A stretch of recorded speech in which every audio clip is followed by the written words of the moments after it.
You are listening to the Scars and Guitars podcast series and syndicating for the A-List Online.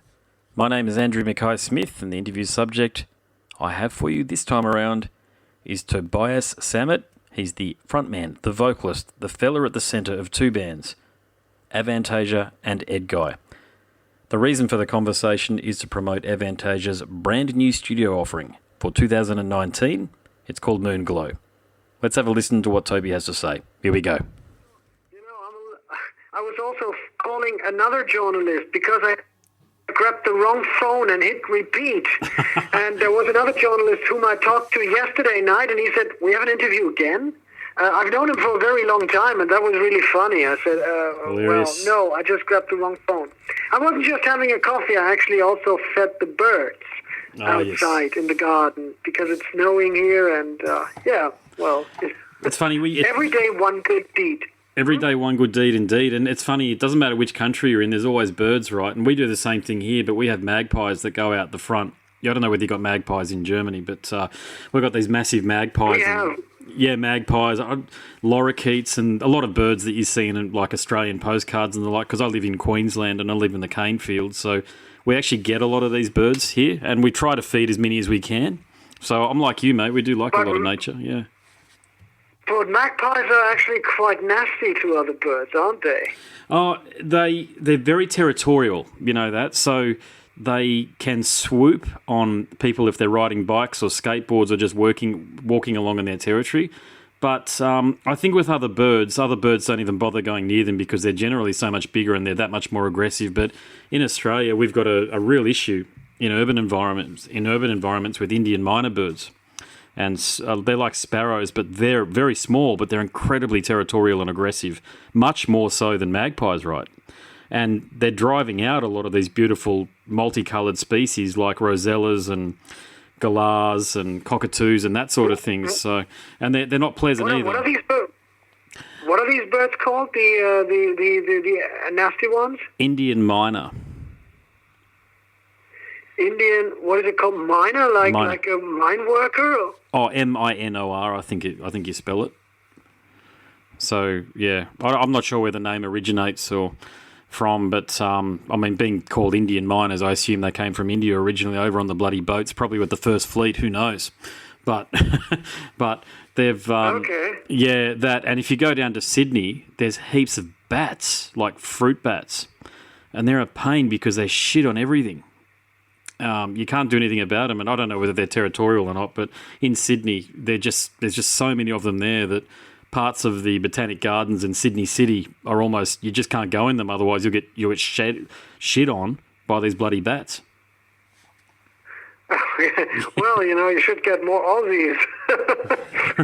Oh, I don't know, all these introduced species seem to be a lot more territorial, What do you do? I think people try to do things, but it's like the old story here where I'm from in Queensland when they had something called cane beetle, which was eating the cane stalks, the sugar cane. So what they did is they introduced this toad from South America, I think, called a cane toad, ironically, and it's been a pest for many years now, probably 100 years or so now. So well, but if you want to get rid of bats, you should get more Ozzy Osbournes. Yes. Well, maybe. Well, I think just put Sharon in the middle of them, mate. They'll all fly away from her. She's ferocious, isn't she? I can't judge, but well, just from all reports anyway, and the way that she treats some guitarists. I know J.K. Lee's come out recently and wanted to. I think he wanted to open for Ozzy. Which is fair enough. He wants to open for Ozzy. And I think J.K. Lee's a legend. He's my favourite guitarist from Ozzy, actually. But I think they made some lowball offer. Oh, wonderful! Yeah, wonderful. Yeah, I love the fact that he doesn't finger tap and he actually uses traditional guitar techniques. And I think he's the best songwriter that Ozzy worked with, along with Bob Daisley, of course, the Australian guy. Those two together, mate, were just magnificent. But everybody's so enamoured with the Randy Rhoads era. What can you do? Well, Randy Rhoads was not bad, I think, and he was influential. But my favorite, if it just comes down to playing, Ozzy always had great guitar players. Brett Gillis was great, and also Zach Wilde, especially what he did, in my opinion, on the No Rest for the Wicked album, Agreed. which is an underrated album, I believe. Absolutely. And Gus G is a great guitar player as well, but to me, it was Jake Ely. He played on my two favorite Aussie records, and his rhythm guitar playing is outstanding. And it's really funny because he's got a lot in common with Sasha. And when Eric Singer, when he recorded with Avantasia, the Scarecrow album, he had actually made that remark. He said, and I had known that before, but he said, Sasha sounds so much like Jake. It's because Eric and Jake, they have this band together, Badlands. Yeah. And Eric said Sasha, his lead guitar playing, when he wants it, Sasha is very, very diverse, but he, in some passages when he plays that good old, Marshall amplified, crunchy sound and the riffing, it sounds like. It sounds a lot like Jake Lee's playing.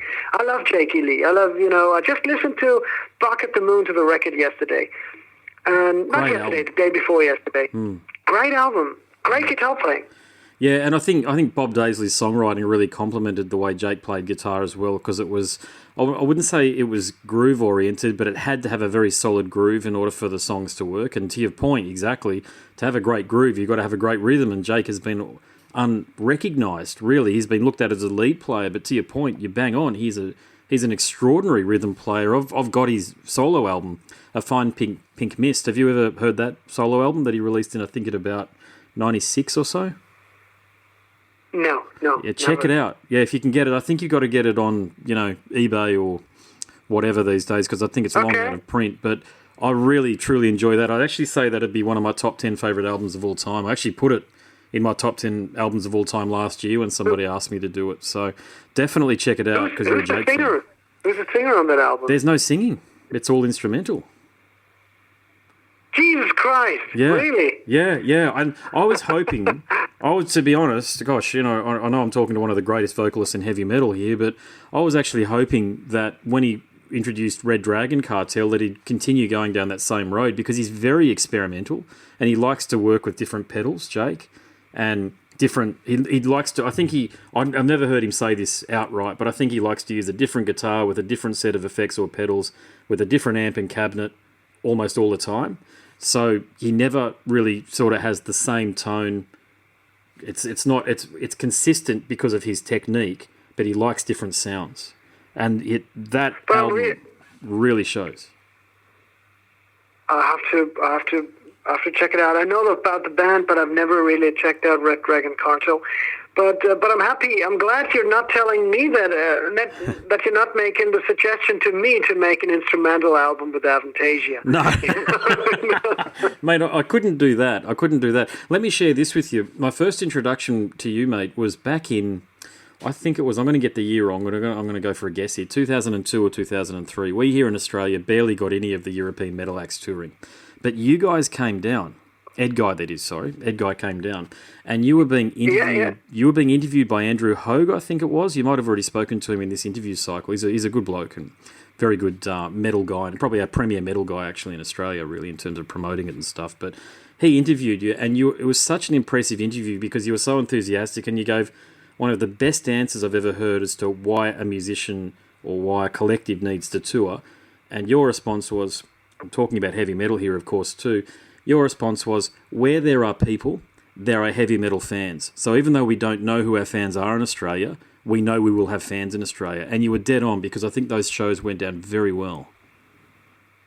Yeah, but that's it really says a lot about our attitude back then as well. But I think I was true. I was right. Yeah. It is. That's the case, and that's the good thing about our scene is really it's a little bit like a secret society. Yeah. We've never been really, and I speak not on behalf of the band, but on behalf of the whole musical genre. It's a culture that has never been really fashionable, except from maybe from 80 to 88 or something. Yep. But apart from that, it's never been fashionable, and it's never gone away. It's like the mainstream, they don't write about it. Everybody thinks people write about us in particular here in Germany, and we are a mainstream act here because we get a good response and we play arenas and everything. No, we don't happen on TV. We don't happen on radio. Well, a little bit, sometimes very, very, very rarely on TV, but not in the big way. And it's really funny because we're selling out arenas, and that's like this scene has always been there, and it's always been existing. And it seems like the public, they don't want to know about it. Yeah. And then you have all these big stars, in quotation marks, that have their hits on radio. I'm not talking about the international superstars, but in Germany we have some of those mainstream stars as well, and they can't even sell out a club. No. But they have a platinum record. And then I think, maybe it's great to be a heavy metal artist. I think it is, and I think even the people whoever owns Spotify Corporation, whatever, even they came out with some data that supports what you're saying to the point that heavy metal listeners are the most engaged listeners. They're the ones that stay listening for longest, and they're the ones with the biggest catalogue, I think it was. They're the ones that download the most or stream the most. So you bang on. So it doesn't matter what the mainstream... Who cares about what the mainstream media does according to the heavy metal fan? Because with bands like yourself, or both of your bands, Edguy and Avantasia, J.K. Lee, we just talked about him, Ozzy, these are names that are going to live well beyond the life of the people that are actually in the band, in my view. So you're going to be a bit like Beethoven. You know what I'm saying? In 80 years' time, people are going to be discovering Edguy and Avantasia's catalogue. And it's music that is timeless, and the reason why it's timeless is because it doesn't bend toward trends. Yeah, sure, you're updating the sound through use of technology. That's just a smart thing to do because you want to give people great quality music. But it's not music that is beholden to what the mainstream media has said. Therefore, people can dive in and out of it whenever they want, and it's always current to them. Yeah, it's, I don't know if people will listen to us 80 years from now, but as I said, you can even see in the short term that some of the music doesn't really age that well, and heavy metal does. I mean, I'm still putting on the records that I listened to or that were big 40 years ago. Yeah. I mean, I'm not sure. I mean, if it's something is a super hit, it will become some nostalgia thing for generations to celebrate their youth, but I don't think there's a lot you can discover in Gangnam Style. I don't, if 80 years from now somebody will discover that record, they will just wonder, what the fuck did they do back then? Yeah. Well, I tell you, it's interesting because one of my favourite albums also is Faith No More's Angel Dust. Okay. Now, that album, I'm pretty sure that turned 25 this year. So that's a quarter of a century old, that album. And I remember not the day that it came out, but when it came out, because I was only 13 or 14 when it came out and getting right into it. But if you told me back then that I'd still be listening to it and still find relevance in it in 25 years' time, I don't think I would know what to say. So it's interesting. So time, maybe it's the epoch of the times, and because of technology, we feel like things are speeding up. I just think there's so much wonderful music, and I've given this a lot of thought, which is why I say it. Bands like the two bands that you're a part of, and so much of the great European heavy metal, I genuinely feel it will live a life well beyond the people that have created it. It's just music that people are going to refer to and build on, and maybe they'll recreate it in their own way. God knows how it'll happen and how we'll be listening to music in 100 years' time. But mate, you never know. If any genre has got a chance, it's heavy metal. There you go. I think heavy metal and rock music, they have a big chance. Absolutely. Indeed. Look, hey, we better talk about Moonglow because that's the reason for the chat. Yeah, we have to because. So. But this is already part of the interview, right? Absolutely. Recording. This has been a great chat. Yeah, okay. I'll let you know I host a podcast series. So if you're cool with it, I have every intention of releasing this as part of my podcast series. If that's cool. Okay. Yeah. Cool. All good. So Moonglow, I've had a listen to what I've been able to what John has sent through to me. Okay, so you've got Jeff Tate, Michael Kiske, Jorn Land, Eric Martin. That was interesting. Mr. Big, I haven't heard from him in ages. Miller Petroza, and Candice Knight, who is Richie Blackmore's wife. Now, they're just some of the headline artists that you've partnered with. There are many others that you've worked with on this particular album here.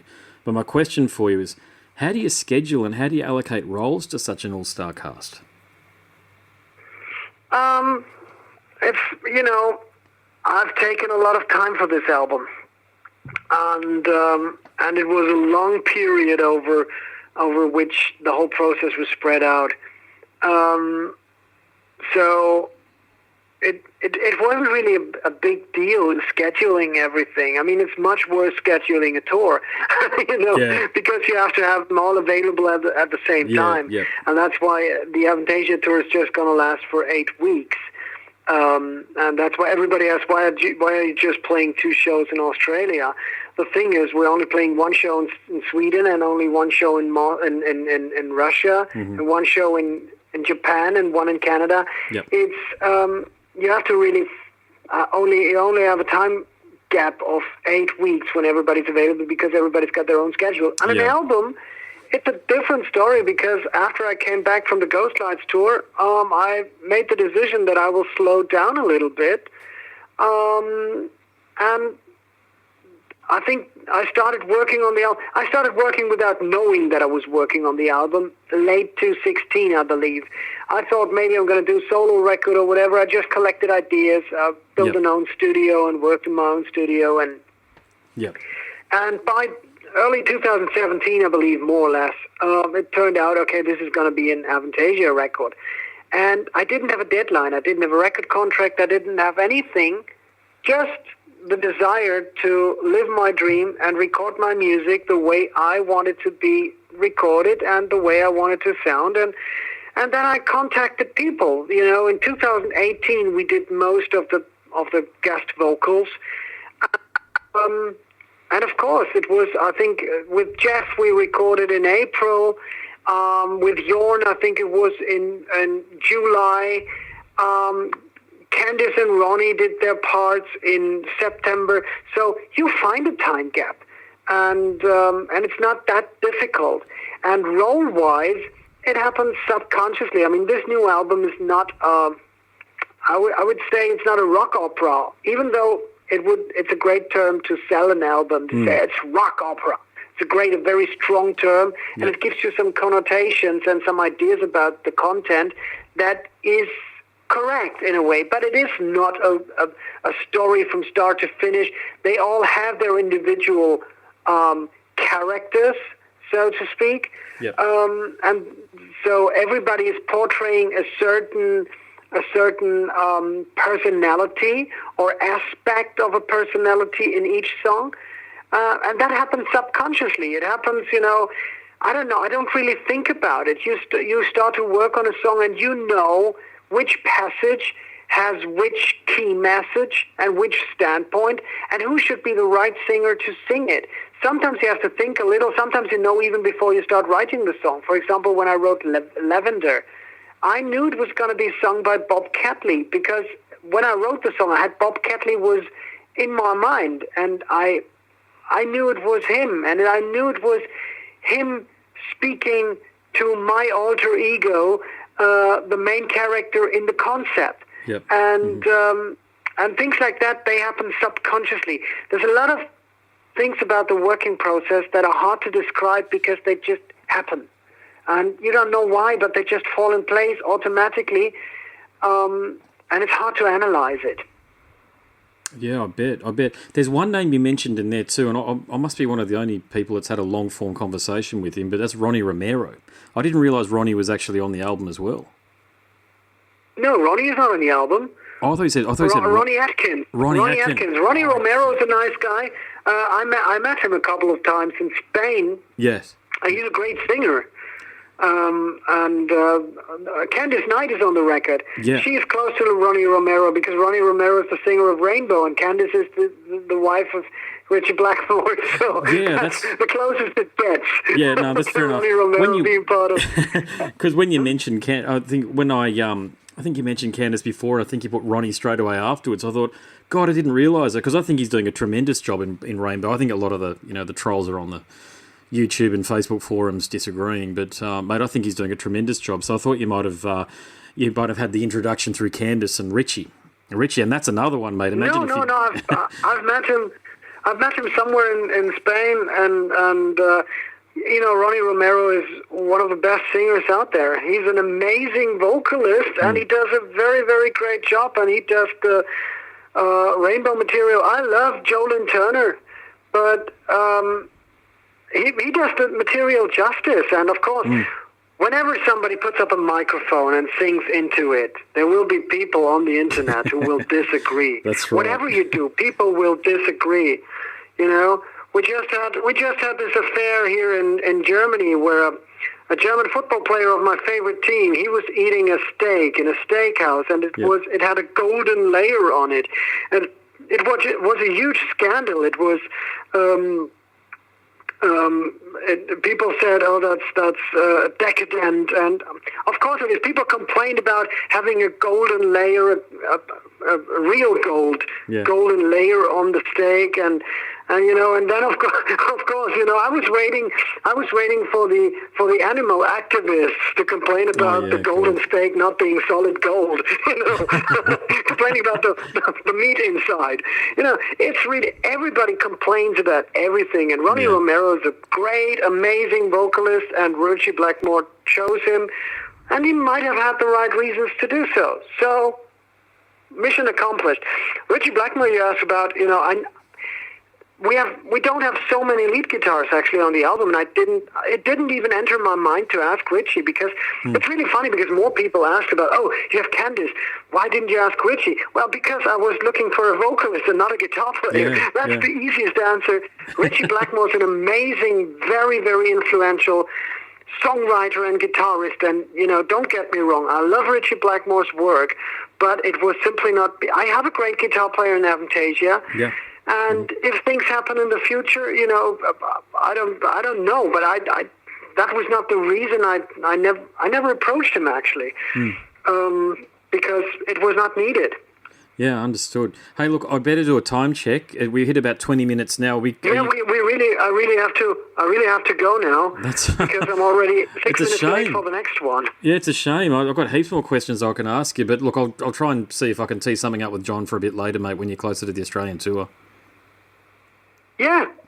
Do that. That's in March or something. Yeah. Yeah. I'm pretty sure there'll be a round of promotion for that one there, mate. But look, good luck with everything. Congratulations on an outstanding career, it must be said too. And mate, I've got kids these days, so it's very hard for me to get out and be in the audience and watch wonderful bands like yourself, mate. But if I'm going to watch any of them, it'll be Avantasia, that's for sure. Thank you very much. Thank you. No worries. And then see you in Australia, actually. Absolutely. And talk to you before. For sure, mate. No worries at all. Okay. All the best. No worries. Catch ya. Thank you. Bye-bye. You have been listening to the Scars and Guitars podcast series and syndicating for the A-List Online. My name's Andrew Mackay-Smith, and that conversation featured Tobias Sammet from the Outfits, Avantasia, and Edguy. Thank you so much for listening.